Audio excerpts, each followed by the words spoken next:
Bismillahirrahmanirrahim. Assalamualaikum warahmatullahi wabarakatuh.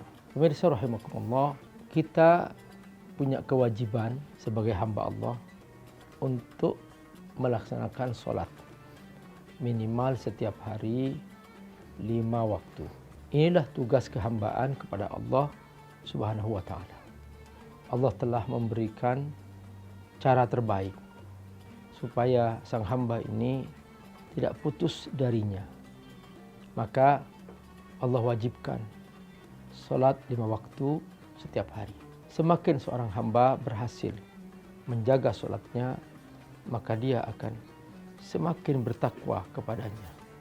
Inna sholata tanha anil fahsyai wal munkar. Kata Allah, pasti orang yang menegakkan sholat, dia akan mencegah dirinya dari perbuatan keji dan mungkar.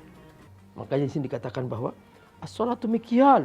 Ingat bahwa sholat ini adalah timbangan, barometer yang akan menentukan seseorang masuk surga atau tidak. Makanya di hari kiamat nanti, yang Allah hisab adalah sholatnya. Jadi benar, sholatnya dihisab. Ketika sholatnya bagus, semua akan bagus. Maka begitulah seharusnya seorang hamba paham tentang hakikat sholat ini. Ini Nabi bersabda, ala ukhbirukum bi aswa'in nasi sariqah. Kata Nabi, aku akan beritakan kepada kamu paling buruknya manusia di antara kalangan pencuri. Jadi pencuri kan sudah buruk, tapi paling buruknya pencuri siapa itu? Ya Allah, ini mengerikan teman-teman. Faqalu ya Rasulullah, bala ya Rasulullah, wahai Rasul, silahkan. Faqala Nabi bersabda, alladzi yasrik min salatihi, yaitu orang yang mencuri dalam salatnya. Dia ada orang mencuri dalam salatnya. Ditanya, qila kaifa yasrik fi salatihi, bagaimana dia mencuri dalam salatnya? Qala la yutimmu ruku'aha wala sujudaha, yaitu dia tidak menyempurnakan rukuknya dan tidak menyempurnakan sujudnya.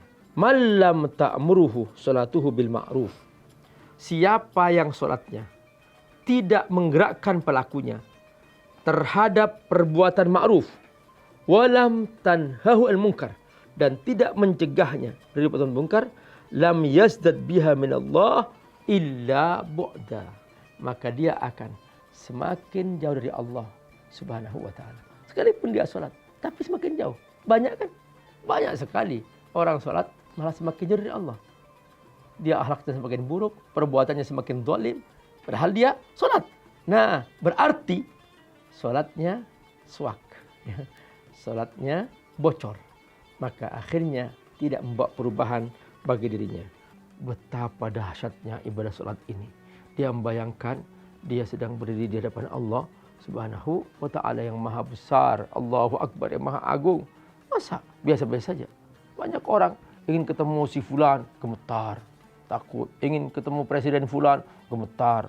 Ingin ketemu ulama fulan, gemetar, ketakutan. Masa ketemu Allah biasa-biasa saja?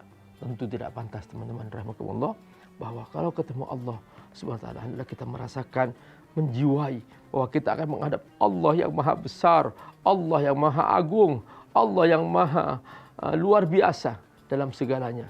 Makanya kita harus bersungguh-sungguh untuk mengagungkannya. Jadi kita benar-benar harus segera melakukan evaluasi diri. Sejauh mana sholat telah kita kerjakan? Sampai di manakah kualitas sholat kita? Ya Allah, Allahumma ighfir lana dzunubana wa kaffir anna sayyi'atina wa tawaffana ma'al abrar. Ya Allah, ampuni kami. Ampuni kami jika selama ini sholat kami tidak khusyuk, jika selama ini sholat kami tidak maksimal, jika selama ini kami sholat tapi tidak merasakan indahnya sholat, betapa luar biasa sholat bagi jiwa kami. Ya Allah, bimbinglah kami agar kami bisa menikmati sholat ini dengan sesungguh-sungguhnya. Seperti para pendahulu kami, seperti para sahabat, para tabi'in, mereka melakukan sholat.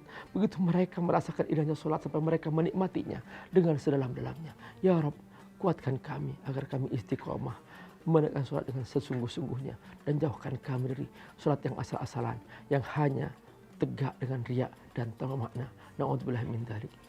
Wassalamualaikum warahmatullahi wabarakatuh.